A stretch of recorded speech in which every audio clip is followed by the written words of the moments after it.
आज हमारी कौम न कुरान सुनना पसंद करती है, न कुरान पढ़ना पसंद करती है, और न कुरान का असर उसकी जिंदगी पर नजर आता है, बल्कि उसकी पोजीशन तो ये है कि कुरान सुन भी ले अगर तो चाहता है कि जल्दी से खत्म हो जाए, और कुरान मुकद्दस को सुनने के अंदर उसे न कैफ मिलता है, न सुरूर मिलता है, और न उसके ईमान के अंदर ज्यादती होती है। बड़ी मादरत के साथ अगर ये मैं कहूं तो गलत न होगा, एक काले पत्थर पर जिसके अंदर दाने को जज्ब करने की सलाहियत नहीं है, अगर उस पत्थर पर पानी बरसे, बारिश बरसे, तो उसमें से फल नहीं निकलते, सब्जा नहीं निकलता, उसमें से कोई फल फूल नहीं निकलता, इसलिए कि काले पत्थर में यह ताकत नहीं होती कि वो किसी दाने को जज्ब करे और उसके ऊपर बारिश पड़े तो उसके बाद दाना निकले। आज मुसलमानों का दिल भी काले पत्थर जैसा हो गया कि आयाते कुरानी को सुनने के बाद उसके दिल पर कोई असर नहीं होता, उसके दिल पर कोई रिक्कतदारी नहीं होती, उसके ईमान में इजाफा नहीं होता, उसके ईमान के अंदर जोश नहीं आता, बल्कि उसके ईमान की पोजीशन तो अपनी जगह पर मिजाज ऐसा बन चुका। जल्दी से कुरान मुकद्दस की ये तिलावत खत्म करे तो अच्छा। अब कुरान माअल्लाह मोमिनों के लिए एक बोझ बनता जा रहा है। मैं आपसे पूछना चाहता हूं,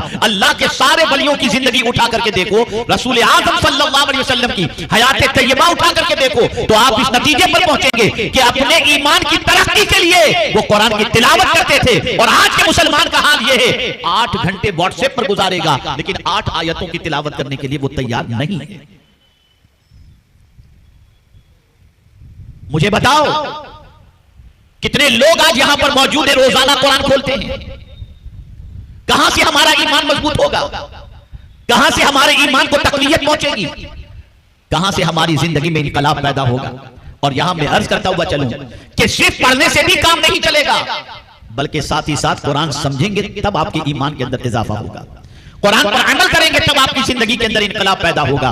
ए रसूल आज़म सल्लल्लाहु अलैहि वसल्लम के प्यारे दीवानों, तो दूसरी सिफत अल्लाह ने मोमिन की यह बयान फरमाई, मोमिन वही है जो अल्लाह का जिक्र किया जाए तो उसका कल्ब लरजने लगता है, और मोमिन वही है कि जब उसके सामने आयात की तिलावत की जाए तो उसका ईमान बढ़ता चला जाता है। अब तीसरी सिफत का जिक्र कुरान कर रहा है, व अला रब्बिहिम यतवक्कलून, और वो अपने रब पर भरोसा करते हैं। रब पर, सुभान अल्लाह, हर भरोसा टूट सकता है, रब पर भरोसा टूट नहीं सकता। अल्लाह अकबर, तारीख उठा करके देखो, अंबिया किराम अलैहिमुस्सलातु व तस्लीम की हयात तैयबा और औलिया किराम और सहाबा की जिंदगी का जायजा लो। वो अगर भरोसा करते थे तो अपने पालनहारे हकीकी माबूद बरहक पर भरोसा करते थे, और ऐसा कामिल भरोसा कि मेरे प्यारे आका सल्लल्लाहु अलैहि वसल्लम के प्यारे दीवानों, एक ईमान वाले का जो भरोसा रब पर होना चाहिए वैसा ही भरोसा वो सहाबा किया करते थे। आज तो परिंदे के भरोसे की, जो परिंदे में अल्लाह पर, परिंदे को अल्लाह पर भरोसा है, उसके जैसा भी भरोसा हमारे पास नहीं रह गया। आप जरा सोचें, एक डाल पर राइट और लेफ्ट के अंदर कोई दीवार नहीं है, लेकिन आप जरा सोचो, एक परिंदा एक दरख्त की डाल पर बैठे बैठे सो जाता है, कोई राइट लेफ्ट के अंदर दीवार नहीं, उसे गिरने का डर भी नहीं। सवाल यह पैदा होता है क्या एक दरख्त पर बैठे हुए परिंदे, आखिर तेरे अंदर यह कैफियत क्यों पैदा हो गई? तो परिंदा जवाब देगा, मैं कमजोर हूं, लेकिन जिस रब पर भरोसा करके सो रहा हूं वो बहुत ताकतवर है, उसकी शान बहुत अरफ़ व आला है। खुद हुजूर सल्लल्लाहु अलैहि वसल्लम ने इरशाद फरमाया, एक परिंदा रोजी के सिलसिले में जितना अपने परवरदिगार पर भरोसा करता है, अगर मोमिन इतना भरोसा कर ले तो कभी गुर्बत की चक्की में पीसा नहीं जाएगा। आप देखें, हमारे पास 10-20 साल का बैंक बैलेंस होगा अखराजात के सिलसिले में, फिर भी हम घबराते हैं, लेकिन किसी परिंदे की आप पोजीशन ये नहीं देखेंगे कि उसके यहां कल का स्टॉक पड़ा हुआ होगा। परिंदा तो सुबह भूखा पेट निकलता है, शाम को आकर के फिर अपने घोंसले में या अपने दरख्त के डाल पर सो जाता है, कल का भी खाना नहीं। या अल्लाह, ये परिंदा तेरे ऊपर कितना भरोसा कर रहा है कि उसके पास कल का नहीं, लेकिन वो जानता जरूर है कि जिसने आज रोजी दी है वो भी कल मुझे रोजी अता फरमाएगा। लेकिन हमारे लोग, बहुत सारे मुसलमान अपने बच्चों के मुस्तकबिल के लिए, अपनी आसाइश के लिए कुछ ऐसे रास्तों का इंतखाब कर लेते हैं, चाहे वो ड्रग्स का हो, चाहे वो नशे का हो, चाहे वो मंशियात का हो, चाहे चरस और गांजे का हो, कि इसके जरिए हम बहुत कमा लेंगे और हमारी नस्लें बड़े आराम से अपनी जिंदगी गुजारेंगी। याद रखें, ए रसूल आज़म सल्लल्लाहु अलैहि वसल्लम के दीवानों, जो परवरदिगार मां के पेट के अंदर बच्चे को रोजी अता फरमाता है, वही परवरदिगार जमीन के ऊपर चलने वाले बच्चे को और इंसान को भी रोजी अता फरमाएगा। उस पर यकीन होना चाहिए, उस पर यकीन और भरोसा होना चाहिए। आइए मैं आपको बताऊं, मुमकिन है कि मेरी आज की गुफ्तगू घरों में बैठी हुई खवातीन भी सुन रही हूं। या मुमकिन है कि आप सुनकर अपने घर जाकर अपनी बीवी को यह गुफ्तगू सुना सकें। एक औरत जो एक बहुत बड़े मालदार की बेटी, एक लड़की बहुत बड़े मालदार की बेटी, लेकिन वो सिर्फ मालदार ही नहीं थे, दीनदार भी थे। उन्होंने अपनी बच्ची की तरबियत दीन के एतबार से की थी। बच्ची का जो ग्रोथ हुआ था वो दीनी एनवायरनमेंट के अंदर हुआ था। घरों के अंदर आवाज पहुंचती थी तो अल्लाह की कुदरत की और किबरियाई की आवाज पहुंचती थी। इस एतबार से बच्ची की पूरी मेंटेलिटी दीनी थी। अल्लाह पर तवक्कुल, हुजूर सल्लल्लाहु अलैहि वसल्लम पर दुरूद, रसूल आज़म सल्लल्लाहु अलैहि वसल्लम की मोहब्बत, इस तरीके से वो बच्ची जिंदगी गुजार रही थी। अब उस बच्ची के हवाले से चूंकि बाप बहुत मालदार और दीनदार भी थे तो बड़े बड़े घराने से रिश्ते आए, अरबपति खरबपति के यहां से रिश्ते आने लगे। लेकिन बच्ची की मेंटेलिटी के से कोई रिश्ता फिट नहीं हो रहा था। मालदारों के रिश्ते आते जरूर थे, लेकिन साथ ही साथ उन मालदार के बच्चों के अंदर दीनदारी नहीं थी, उनके अंदर अल्लाह अज़्ज़ व जल्ल पर भरोसे की कैफियत नहीं थी। उनकी जिंदगी के अंदर कहीं ना कहीं नक्स था, कहीं ना कहीं ऐब था। लेकिन वो मालदार जो दीनदार भी थे, अपनी बेटी के हवाले से एक ही हदीस उनके पेश नजर थी कि रसूल आज़म सल्लल्लाहु अलैहि वसल्लम ने फरमाया, बच्ची का रिश्ता आदमी चार चीज देख करके करता है, हुस्न देख करके करता है।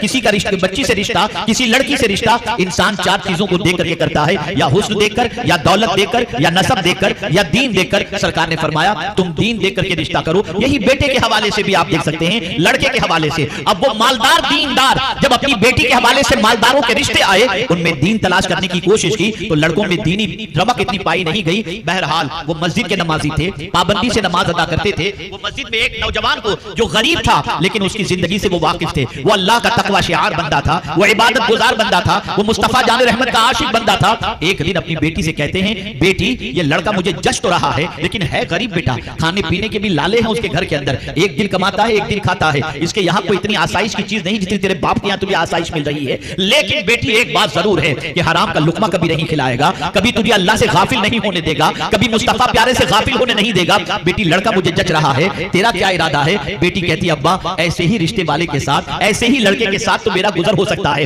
अब आप देखें उस लड़की का अल्लाह पर कितना तवक्कुल था, अल्लाह अकबर। उस लड़के से, उस लड़की के बाप ने बात की, बेटे मैं अपनी बेटी को तेरे हवाले करना चाहता हूं, तुझसे निकाह कराना चाहता हूं, तेरा क्या इरादा है? वो ताज्जुब में पड़ गया, कहा हुजूर आप अपनी बेटी मेरे हवाले करेंगे, मेरे अक़्द में देंगे? मेरे पास तो न सरमाया है, न मेरे पास कोई आलीशान मकान है, मैं आपकी बच्ची को आसाइश के साथ रख भी नहीं सकता, और जो आप घरों के अंदर घर के अंदर दे रहे हैं वो सारी चीजें भी नहीं दे सकता। फौरन उस बच्ची के बाप ने कहा, हम जानते हैं और हमने हमारी बेटी से ये सारी बातें कही हैं, लेकिन फिर भी वो तुम्हारे साथ निकाह करने के लिए तैयार है। उन्होंने कहा ठीक है, अगर ये मामला है तो मुझे भी कोई एतराज नहीं है। अल्लाह अकबर। आप जानते हैं निकाह 2 दिन के बाद होना था। उस नौजवान ने एक दिन बेपनाह मेहनत की, रातों दिन मेहनत की और 2 दिन की रोटियां जमा कर ली, और इस नीयत से कि एक दिन शादी के मैं बीवी के साथ गुजारूंगा और दूसरा दिन भी गुजार लूंगा तो दूसरे दिन की रोटी भी हो जाएगी और तीसरे दिन फिर कमाने के लिए निकल जाऊंगा। अल्लाह अकबर। शादी हो गई और शादी के बाद जब बच्ची उसके घर पहुंची और खाने के लिए बैठे तो एक रोटी एक्स्ट्रा पड़ी, 2 रोटी एक्स्ट्रा पड़ी हुई थी और एक दिन की रोटी पड़ी हुई थी। दस्तरखान पर बैठते वक्त लड़की ने कहा, ये 2 रोटियां पड़ी हुई किस वजह से हैं? उस नौजवान ने कहा, तेरी मेरी आज शादी होने वाली थी, मैंने एक दिन का एक्स्ट्रा जमा करके रख लिया था ताकि दूसरे दिन मैं तेरे साथ वक्त बिताऊं और कमाने के लिए न जाऊं और ये रोटी दूसरे दिन के लिए काफी हो जाए। लड़की ने बरजस्ता कहा, ऐ मेरे सरताज, मैं तुम्हारे साथ जिंदगी नहीं गुजार सकती। उसने कहा, मुझे पहले ही मालूम था कि तू मेरे साथ जिंदगी नहीं गुजार सकेगी, बड़े बाप की बेटी है, बड़े घराने में रहने वाली बेटी है, नाजों से पली हुई बेटी है। लड़की ने कहा, इसलिए नहीं बल्कि इसलिए मैं कह रही हूं कि जो खुदा आज रोटी दे रहा है क्या वो कल नहीं देगा? तुमने कल का आज जमा करके रखा है। तुम्हारा तवक्कुल अगर खुदा से इतना कमजोर है तो मैं तुम्हारे साथ जिंदगी कैसे गुजार सकती हूं? ये औरतें थी, ये अल्लाह की नेक बंदियां थी जिनका तवक्कुल अल्लाह पर इतना ज्यादा था, और ये तवक्कुल के मकाम तक वही पहुंच सकता है जिसका ईमान कामिल हो। मतलब ये नहीं है कि आप 2, 4, 6, 8 साल का अपने घर में जमा करके न रखें, मुराद ये नहीं है, लेकिन जब मर्तबे बड़े होते हैं और ताल्लुक जब खुदा से स्ट्रांग हो जाता है तो सोच इतनी पुख्ता बन जाया करती है, और जब ताल्लुक कमजोर हो जाए तो अरबों रुपया होने के बाद भी हमें कल की फिक्र सताती नजर आती है। तो जो साहिब ईमान होते हैं उनका रब पर बड़ा तवक्कुल होता है, उनका रब पर बड़ा भरोसा होता है। अल्लाह अकबर। मेरे प्यारे आका सल्लल्लाहु ताला अलैहि वसल्लम के प्यारे दीवानों, और कुरान कहता है, देखिए तवज्जो चाहूंगा, हम किस पर भरोसा करते हैं? एक इंसान पर कर लेते हैं, और भरोसे के बाद वो इंसान अगर हमारी मदद नहीं करता तो हमारा भरोसा उससे टूट जाता है। अब मैं आपको बताऊं, बहुत गौर से सुनिएगा और समझने की कोशिश कीजिएगा। एक इंसान जो सोशल वर्कर है, जो हर परेशानी में मदद करने वाला है, हर दुख के अंदर खड़ा रहने वाला है, या रिश्तेदारों के अंदर कोई ऐसा शख्स भी होता है जो अपने रिश्तेदारों की मदद के लिए हमेशा तैयार तैयार रहता है। ऐ रसूल आज़म सल्लल्लाहु अलैहि वसल्लम के दीवानों, इंसान ये सोचता है यार इससे ताल्लुक बना के रखो, ये हमेशा काम आता है। अब आप सोचें, एक बार एक इंसान को काम आ गया, पैसे की जरूरत पड़ गई और उसने सोचा वो है ना, मैं जब भी मांगा हूं उसने मदद किया, आज भी मैं मांगूंगा तो मदद करेगा। इसी सोच के साथ वो जब उसकी तरफ तवज्जो कर देता है, उस पर भरोसा कर बैठता है कि वो मुझे देगा, कभी उसने इनकार नहीं किया, और उस कॉन्फिडेंस पर वो जब उसके पास पहुंचता है तो पहुंचने से पहले ही वो मदद करने वाला इस दुनिया से चला जाता है, इंतकाल कर जाता है। अब मैं आपसे पूछना चाहता हूं, वो इंसान जिसने उस मदद करने वाले पर भरोसा किया था, उसकी दुनिया अंधेर हो जाती है। वो सोचता है अब क्या होगा, अब मेरी जिंदगी कैसे गुजरेगी। इसीलिए कुरान कहता है ऐसे पर भरोसा न करो जो मरने वाला है, ऐसे पर भरोसा करो जो हमेशा जिंदा रहने वाला है। और कौन है जो हमेशा जिंदा रहने वाला है और जिंदा है, जिंदा रहेगा, वो मेरे रब की जात है। इसीलिए कुरान ने कहा वतवक्कल अलल हय्य लज़ी ला यमूत, उस रब पर भरोसा करो जो हमेशा जिंदा रहने वाला है, कभी मरने वाला है।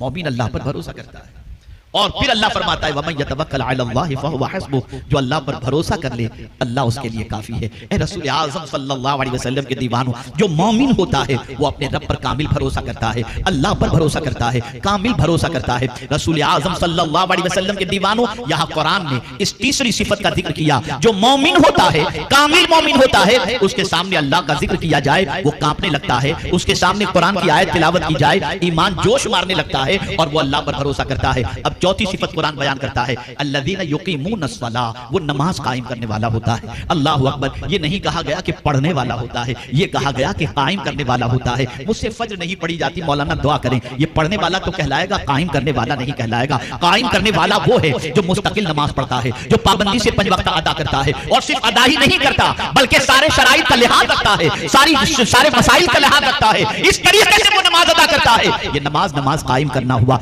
मेरे प्यारे आका सल्लल्लाहु अलैहि वसल्लम के प्यारे दीवानों, यही वजह है कि मौला अली ने नमाज कायम की थी, इसलिए पैर से तीर निकाला गया तो पता नहीं चला। हम नमाज पढ़ते हैं, हिसाब कर लेते हैं, और वो नमाज पढ़ते थे तो उनकी नमाज उनकी महराज हुआ करती थी, वो जमीन पर खड़े होते थे, निगाहें अर्श आज़म पर लगी हुआ करती थी। लेकिन हमारा हाल बिल्कुल बरअक्स है, हमारी नमाज बस ऐसी ही है। और आपको मैं बताऊं, नमाज की तासीर हमारी जिंदगी में अगर नजर नहीं आती तो नमाज का कसूर नहीं है, ये नमाज सही तौर पर कायम न करने की वजह से हमारी जिंदगी में नमाज का असर नजर नहीं आता। कुरान कहता है इन्नस्सलात तन्हा अनिल फ़ाहशाइ वल मुनकर, कि बेशक नमाज बेहयाई और बुरी बातों से रोकती है। अगर आज हम नमाज पढ़ने के बाद भी, पांचों वक्त की नमाज पढ़ करके भी और तहज्जुद पढ़ के भी अगर रात की तारीकी में गंदी चीजें देख रहे हो तो समझ लेना हम पढ़ने वाले तो हैं, कायम करने वाले नहीं हैं। और कामिल मोमिन जो होते हैं वो नमाज पढ़ने वाले नहीं होते, वो नमाज कायम करने वाले होते हैं।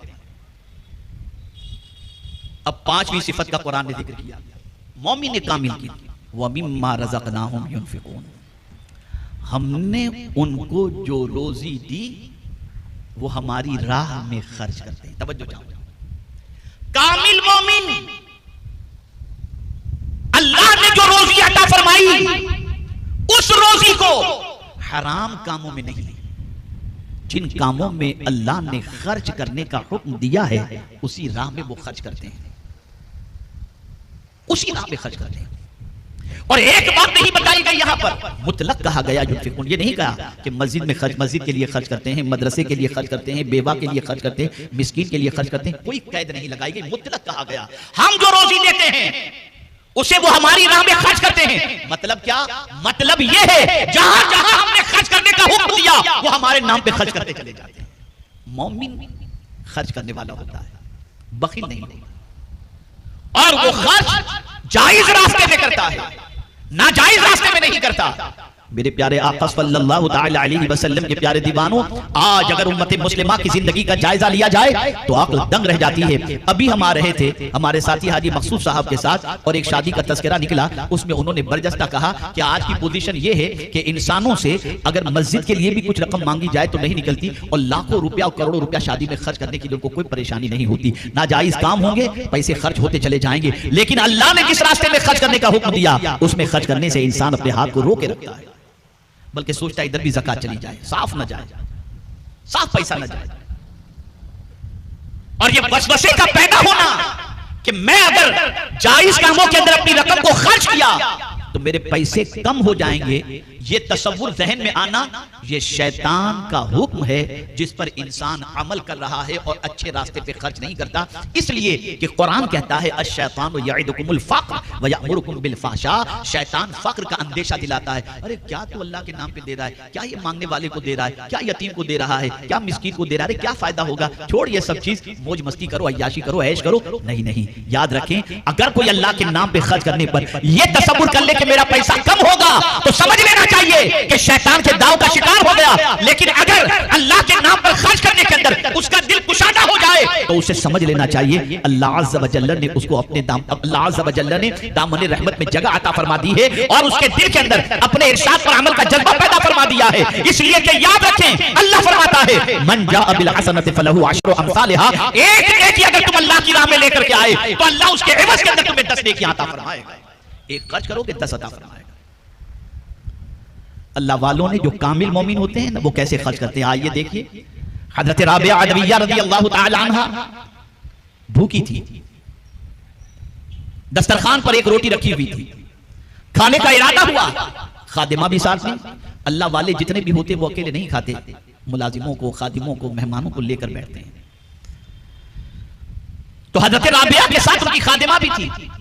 अभी रोटी हाथ में लेने का इरादा ही किया कि दरवाजे पर एक साइल ने दस्तक दी, बेचारे भूखे ने, भूखा हूं अल्लाह के नाम पे दे दो। हजरत राबिया ने खादिमा से कहा रोटी उठाओ और उसको दे दो।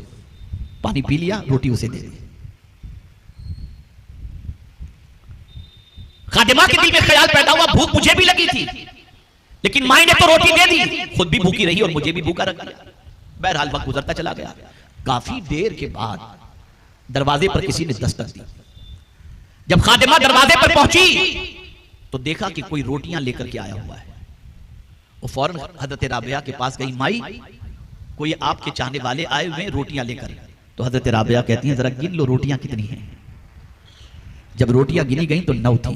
हजरत राबिया से कहा गया माई 9 रोटियां हैं। कहा उसे वापस कर दो, कहो ये हमारे लिए नहीं। खादिमा सोच रही थी कि पहले एक गई फिर 9 आई, सोचा और पेट भर करके खा लूंगी, ये 9 भी उन्होंने लौटा दी। फिर काफी देर के बाद कोई दरवाजे पर फिर दस्तक दिया। खादिमा आई, माई दरवाजे पर कोई रोटियां लेकर के आया है। हजरत राबिया ने फरमाया जरा देख लो, गिन लो कितनी रोटियां हैं। जब गिनी गई तो कहा 10 रोटियां हैं। माई ने कहा ये हमारे घर के लिए हैं, इसलिए कोई और वादा करता तो हो सकता है वादा खिलाफी करे, लेकिन मेरा मौला जो वादा करता है वो पूरा करता है। उसने कहा था 1, 2, 10 मिलेगा, मैंने 1 रोटी अल्लाह के नाम पर दी थी, ये कैसे हो सकता है कि मेरा मौला मुझे 10 अता न फरमाए। ये तवक्कुल था, ये अल्लाह की जात पर भरोसा था। हमें तो हर बिल्डर पर भरोसा है, हर व्यापारी पर भरोसा है, हर टोपी पहनाने वाले पर भरोसा है, कुदरत पर भरोसा नहीं। बड़ी अजीब जिंदगी हो गई और यही वजह है कि ठोकरें खा रहे हैं। आज पता चला इतने का टोपा, कल पता चला इतने का टोपा। करो भरोसा, होगा टोपा। अल्लाह पर भरोसा, कामिल भरोसा अपने रब पर, और जो कुछ उसने अता फरमाया है उसे उसके नाम पर खर्च करो। जानते हैं ये महीना बड़ा अजीम महीना शुरू होने वाला है, जिसकी निस्बत हजरत इब्राहिम अलैहिस्सलाम से है। हज उनकी यादगार, काबा उनकी यादगार, तवाफ काबा उनकी यादगार, कुर्बानी उनकी यादगार, मरकजी किरदार हजरत इब्राहिम का हज के अंदर। और खुद हुजूर सल्लल्लाहु अलैहि वसल्लम बड़े फख्र से फरमाया करते थे मैं तो दुआए खलील हूं। अब आप जानते हैं हजरत इब्राहिम को अल्लाह ने खुल्लत क्यों अता फरमाई, खलील का ताज कैसे अता फरमाया। पूछा रब ने खुद हजरत इब्राहिम से, ए इब्राहिम तुझे मालूम है कि मैंने तुझे खलील क्यों बनाया। तो अर्ज करते मौला मैं नहीं जानता, तू बेहतर जानने वाला है। तो रब ने फरमाया मैंने तुझे खलील इसलिए बनाया कि तुझे लेने से ज्यादा देने में मजा आता है, देने में मजा आता है, इसलिए मैंने तुझे खलील बनाया। कभी तन्हा नहीं खाए, कभी तन्हा नहीं खाए। तो जो कामिल मोमिन होता है वो अल्लाह के नाम पर, यही वजह है कि आज भी औलियाए किराम अपनी मजार में रहते हुए भी लोगों की झोलियों को भरते नजर आते हैं, देते नजर आते हैं। ये 5 सिफत हो गई। इन्नमल मुमिनून अल्लज़ीना इज़ा ज़ुकिरल्लाह वजिलत क़ुलूबुहुम। मोमिन वही है जब उसके सामने अल्लाह का जिक्र किया जाए तो उसका दिल कांपने लगता है, जब उसके सामने आयात तिलावत की जाती है तो उसका ईमान बढ़ने लगता है। ये दूसरी सिफत।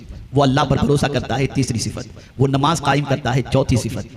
वो अल्लाह के दिए हुए से अल्लाह की राह में खर्च करता है, ये 5वीं सिफत। अब मौला फतवा दे रहा है, अब इस बंदे के बारे में कोई और नहीं, कुरान का फतवा है। उलाइका हुमुल मुमिनूना हक्का, यही वो मोमिन है जो सच्चे और पक्के मोमिन हैं, यही पक्के मोमिन है। ये वो है जो पक्के मोमिन है। पता चला पक्का मोमिन वो है जिसमें ये 5 सिफतें पाई जाए। पक्का मोमिन वो है जिसके अंदर ये 5 खूबियां मौजूद हों। अब यहां देखिए अल्लाह अज़्ज़ा व जल्ल ने इन 5 खूबियों के मालिक को, 5 खूबियों से मुत्तसिफ को सिर्फ यही नहीं कि मोमिन हक्का होने की सनद अता फरमाई, अब उनको अज्र बता रहा है कि इनका अज्र क्या है। अब जिनके अंदर ये 5 सिफतें होंगी ये तो पक्का मुसलमान, अब इनको अज्र क्या है। लहुम दराजातुन इंदा रब्बिहिम, उनके लिए उनके रब के पास दर्जे हैं। मतलब ये है जो ज्यादा ईमान के अंदर आगे होगा उनके दर्जात के एतबार से उनके दर्जे बुलंद होते चले जाएंगे। मेरे प्यारे आका सल्लल्लाहु अलैहि वसल्लम के प्यारे दीवानों, दूसरी जजा क्या है, वह मगफिरा, और उनके लिए बख्शिश है। और तीसरी जजा क्या है, अल्लाहु अकबर, लहुम दराजातुन इंदा रब्बिहिम व मगफिरतुन व रिज़्कुन करीम। अल्लाहु अकबर, खुदा की कसम, फिदा होने को जी चाहता है। अल्लाह फरमाता है व रिज़्कुन करीम, और उनके लिए इज्जत वाली रोजी है, यानी ऐसी रोजी है जो इज्जत वाली है और वो जन्नत में अल्लाह अता फरमाएगा और दुनिया में रोजी तो मिलती है, रोजी तो मिलती है। कोई ऐसा नहीं जिसको रोजी नहीं मिलती। इसीलिए हमेशा याद रखें कि अल्लाह से फजल वाली रोजी मांगो। कैसी रोजी मांगो बोलो आप, यार सो तो नहीं गए सब? इतना बड़ा मजमा ताहत देने का जवाब तो दे ताकि मैं समझूं मेरी बात समझते।